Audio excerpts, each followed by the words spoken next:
రంగారెడ్డి జిల్లా దుండిగల్ మున్సిపాలిటీ పరిధిలోని బౌరంపేట గ్రామం అలరారుతుంది. ఎన్నో ప్రత్యేకతలు కలిగిన తెలంగాణ రాష్ట్రంలోని మేడ్చల్ మల్కజ్గిరి జిల్లాలోని దుండిగల్ మున్సిపాలిటీ పరిధిలోని బౌరంపేట గ్రామంలో వేంచేసి ఉన్న శ్రీ అభయాంజనేయ స్వామి భక్తుల కోరికలు తీర్చే ఇలవేల్పుగా ప్రతిదీ త్రేతాయుగం నుంచి ఎంతో ప్రాశస్త్యం కలిగిన బౌరంపేటలో అరిష్టం వచ్చిన సందర్భంలో బ్రహ్మరాంబ అమ్మవారు విశ్వరూపం ప్రదర్శించారని చెబుతారు. బౌరంపేట గ్రామానికి ఆపద వచ్చిన సమయంలో గ్రామానికి నలుదిక్కులా ఉండి రక్షణ కవచంలా మారాలని అమ్మవారు ఆంజనేయ స్వామిని ఆజ్ఞాపించారని చెబుతారు. ఆ క్రమంలోనే గ్రామానికి అరిష్టంగా మారిన మంత్రశక్తులను ఆంజనేయుడు వధించారని చరిత్ర చెబుతుంది. అప్పటి నుంచి భక్తుల ఇలవేల్పుగా అభయాంజనేయ స్వామి ప్రజలకు అభయంగా రక్షణ కవచంగా ఉంటూ కోరిన కోరికలు తీర్చే ఇలవేల్పుగా మారడని ఆలయ కమిటీ సభ్యులు సరిగారి ధర్మారెడ్డి మరియు సరిగారి కృష్ణారెడ్డి తెలియజేశారు. వాస్తవానికి ఇక్కడ పెరుమాళ్ ఉండేదని, చిన్నప్పుడు తాము ఇక్కడ ఆడుకునే వాళ్ళమని చెప్పారు. హనుమంతుడు మరియు శివలింగం చిన్నగా ఉండేవని చెప్పారు. అప్పటి మంత్రి దేవేందర్ గౌడ్ ఇక్కడికి వచ్చినప్పుడు ఇదే విషయాన్ని ఆయన దృష్టికి తీసుకువెళ్లామని వివరించారు. తర్వాత శ్రీ అభయాంజనేయ స్వామి ఆలయానికి స్లాబ్ చేసి గోపురాలు కట్టడం జరిగిందని, ఎక్కడా లేని విధంగా బ్రహ్మాండంగా ఆలయాన్ని తీర్చిదిద్దడం జరిగిందని వారు చెప్పారు. ఇక్కడ కోనేరు కూడా ఉండదని అన్నారు. దాతలు సహకరిస్తే శివాలయాన్ని పెద్దగా చేయాలని వారు వివరించారు. ఎమ్మెల్యేలు, ఎమ్మెల్సీలు, ఎంపీలు, ప్రజాప్రతినిధులు మరియు గ్రామ పెద్దలు కూడా ఎంతగానో ఆలయ అభివృద్ధికి సహకరిస్తున్నారని చెప్పారు. శివాలయాన్ని పెద్దగా చేయడము, ఆలయాన్ని మరింతగా విస్తరించడానికి దాతలు సహకరించాల్సిన అవసరం ఎంతైనా ఉందని ధర్మారెడ్డి మరియు కృష్ణారెడ్డి తెలియజేశారు. విరాళాలు ఇవ్వాలని సంకల్పించే దాతలు 9640383868 మరియు 9603333367 నంబర్లలో సంప్రదించాలని కోరారు. ఈ సందర్భంగా ఇక్కడ జరిగిన కార్యక్రమంలో ఆలయ కమిటీ సభ్యులు సరిగారి ధర్మారెడ్డి, సరిగారి భూపాల్ రెడ్డి, పీసరి దామోదర్ రెడ్డి, చంద్రశేఖర్ రెడ్డి, చిన్న జీవన్ రెడ్డి, పెద్ద జీవన్ రెడ్డి, పెద్ద బాలరెడ్డి, బొక్క వీరారెడ్డి, లక్ష్మారెడ్డి, వెంకటరెడ్డి, మేడ్చల్ జిల్లా రెడ్డి, జేఏసీ ఉపాధ్యక్షుడు మరియు సీనియర్ నేత కృష్ణారెడ్డి, సదానంద రెడ్డి, శ్రీనివాస్ రెడ్డి తదితరులు పాల్గొన్నారు. ఇప్పుడు మనం మేడ్చల్ మల్కాజ్గిరి జిల్లాలోని దుండిగల్ మున్సిపాలిటీ బౌరంపేటలో ఉన్నాము. ఇక్కడ అభయాంజనేయ స్వామి టెంపుల్ వద్ద ఉన్నాము. ఇక్కడ ఈ మధ్యకాలంలో ఇక్కడ ఈ టెంపుల్ అభివృద్ధికి సంబంధించి అనేక చర్యలు తీసుకుంటున్నారు. ఈ నేపథ్యంలో ఇక్కడ నిర్వాహకులు కృష్ణారెడ్డి మరియు ఇతరులు ధర్మారెడ్డి తదితరులు ఉన్నారు. వాళ్ళని అడుగు చెప్పండి. ఇక్కడ అభయాంజనేయ స్వామి అని చెప్పి త్రేతాయుగం నుంచి కూడా పూర్వీకులు మా తాతలు ముత్తాతల ముందు నుంచి కూడా ఇక్కడ ఉందని చెప్పారు. అసలు అప్పట్లో మేము చిన్నప్పుడు ఇక్కడే ఆడుకునేవాళ్ళు. పెరుమాళ్ళు అని చెప్పి మా ఇంటి అవతల రోడ్డు అవతల ఉండేది. మేము చిన్నప్పుడు అక్కడే ఆడుకునేవాళ్ళు పెరుమాళ్ళు అని. ఇక్కడ ఈ టెంపుల్లో కూడా మన గణపతి కానీ, మన ఆంజనేయ స్వామి కానీ, శివలింగం కానీ చిన్నగా ఉండేది. ఒకటే చిన్న గుడి ఉండేది. దినదినాభివృద్ధిగా చెంది ఏమైపోయిందంటే అప్పట్లో సర్పంచ్ వీళ్ళందరూ కూడా మేము ఒక పట్టుబట్టి అప్పుడు దేవేంద్ర గౌడ్ వచ్చినప్పుడు, సార్ ఇది మాకు గుడి చిన్నగా ఉంది, అసలు గుడి కట్టాలి అంటే ఇక అట్లా ఇట్లా డొనేషన్లు చేసి కొంచెం పెద్దగా కట్టారు. తర్వాత పిల్లలు మా ధర్మారెడ్డి కానీ మా పిల్లలు మా కమిటీ అందరు కలిసి ఏం చేసిరంటే ఇది ఇట్లా కాదు అని చెప్పి గోపురాలు పెడదామని చెప్పేసి మంచిగా బ్రహ్మాండంగా ఈరోజు స్లాబ్ వేసేసి మంచి దాన్ని పిల్లలు కట్టి అక్కడ నుంచి పిలిపించి అత్యంత బ్రహ్మాండంగా ఎక్కడ లేనటువంటి గోపురాలు కూడా కట్టించి చాలా బ్రహ్మాండంగా దాన్ని పాలరాతితోటి కట్టడం జరుగుతుంది. హనుమాన్ టెంపుల్ స్థల ప్రాశస్త్యం ఏంటి ప్రత్యేక?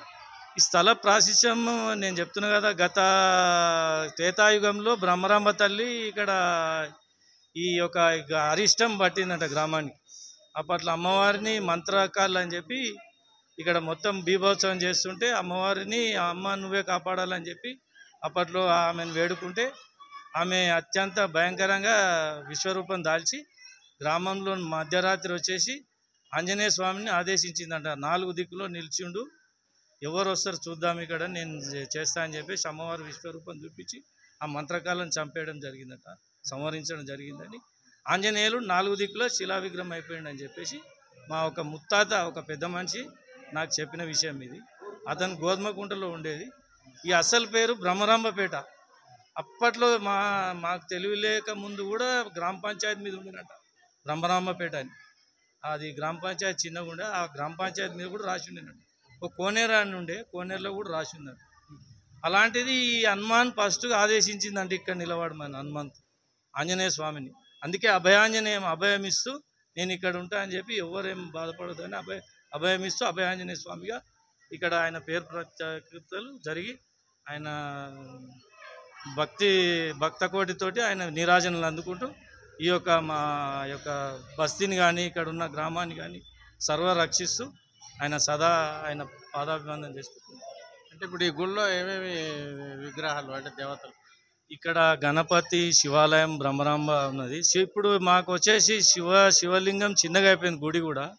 ఇంకొంచెం దాతలు సహకరిస్తే పెద్ద కట్టుకొని కొంచెం శివలింగాన్ని, అమ్మవారిని పక్కన వినాయకుని పెట్టుకోవాలని మాకు ఆశ ఉంది. దాతలు ఎవరన్నా సహకరిస్తే తప్పకుండా మా కమిటీకి నివేదిక అందిస్తాం, మా యొక్క స్క్రీన్ పెడతాం. దాని ద్వారా భక్తులు ఎవరైనా ఉంటే వాళ్ళకు అన్నీ వాళ్ళ కోరికలు కూడా తీరుతాయి ఆ డొనేషన్ చేసినట్టయితే. మాకు అంటే ఈ స్థలం ఎట్లా సేకరణ?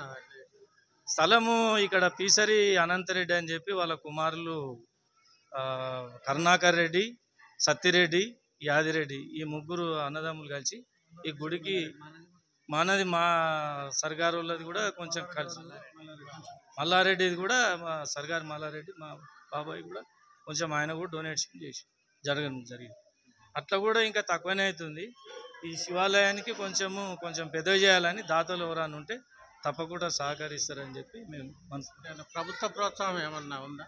ప్రభుత్వ ప్రోత్సాహం ఏం లేదండి. వాళ్ళు కూడా ఇప్పట్లో కొంతమంది ఎమ్మెల్యే కూడా సహకరించారు. ఎమ్మెల్యే గారు, మరి కౌన్సిలర్, ఇక్కడ ఉన్నటువంటి కౌన్సిలర్లు మా ధర్మారెడ్డి గారు తీసుకొచ్చి అన్న మేము ఈ విధంగా చేస్తున్నామని చెప్తే గ్రామ పెద్దలు కూడా ఎమ్మెల్యే కేపీ వివేకానంద్ కానీ, ఎమ్మెల్సీ శంబీపూర్ రాజు కానీ, మరి కౌన్సిలర్ ఇక్కడ ఉన్నటువంటి 12 మంది సహకారం, గ్రామ పెద్దల సహకారం, మరి మాజీ సర్పంచ్ గత 2010లో ఆయన కూడా సహకరించి కొంత మట్టుకు కట్టి స్లాబ్ లేచి ఆయన కూడా కొంచెం చేసిందని చెప్పి. అంటే ఇంకా ఫ్యూచర్లో ఇంకా నర్సారెడ్డి భూపతి రెడ్డి గారు ప్రధాన కార్యదర్శి ఆయన కూడా సహకారం అందించారు. నిన్న రాత్రే వచ్చారంట. నేను ఆయన కూడా ఆయన సహకారం కూడా ఇప్పుడు ఉన్నాయి కాకుండా మీ ప్రపోజల్స్ కొత్తగా ఏమన్నా ఇంకా చుట్టుముట్టు బోర్ వేసినాం, గిలుసులు పెట్టాలి, డోర్ ఎక్కియాలి, శివుడిని జరపాలి, లోపల బండలేయాలి, ఇంకా ఇవన్నీ పనులు చేసేటి ఇంకా చాలా ఉన్నాయి. ఇంకా ఏమిట్లకు ఒక సగం అయింది, ఇంకా సగం పని ఉంది. ఇప్పుడు ఈ సగం పని అయితే అప్పుడు గుడి శిఖరంలో మళ్ళీ మైకులు పెట్టి అప్పుడు గుడికి కలర్ వేసి అప్పుడు చేస్తే అప్పుడు దేవుడు అనేది ఏంటనే కనబడుతుంది. అంటే ఇప్పుడు ఈ గుడి పెట్టిన స్థలానికి పూర్వానికి తేడా ఏం గమనించారు? పూర్వానికి ఇప్పటికి చాలా గమనిస్తారు. గ్రామ పెద్దలు కూడా అబ్బా ఏంది ఇది ఫస్ట్ గుడి ఎట్లుండే ఇప్పుడు ఏంది అని ఆశ్చర్యపోతుంది. చాలా బ్రహ్మాండంగా ఆయన ఆశీర్వాదం, ఆంజనేయ స్వామి ఆశీర్వాదం, ఆ శివయ్య ఆశీర్వాదం, ఆ అమ్మవారి ఆ బ్రహ్మరాంబ తల్లి కానీ, పోచమ్మ కానీ, దుర్గమ్మ కానీ, నల్లపోచమ్మ కానీ, ప్రతి ఒక్క దేవత, ఎల్లమ్మ కానీ, ప్రతి ఒక్క దేవతల ఆశీర్వాదం ఉంది. వాళ్ళ కృపా బలంతో గ్రామ పెద్దల దయ వల్ల మరియు కమిటీలు, అన్ని కమిటీలు, గ్రామ పెద్దలు అందరూ కూడా వీళ్ళు వాళ్ళని కాదు అందరి సహకారాలతోటి బ్రహ్మాండంగా మేము ముందుకు ధన్యవాదాలు.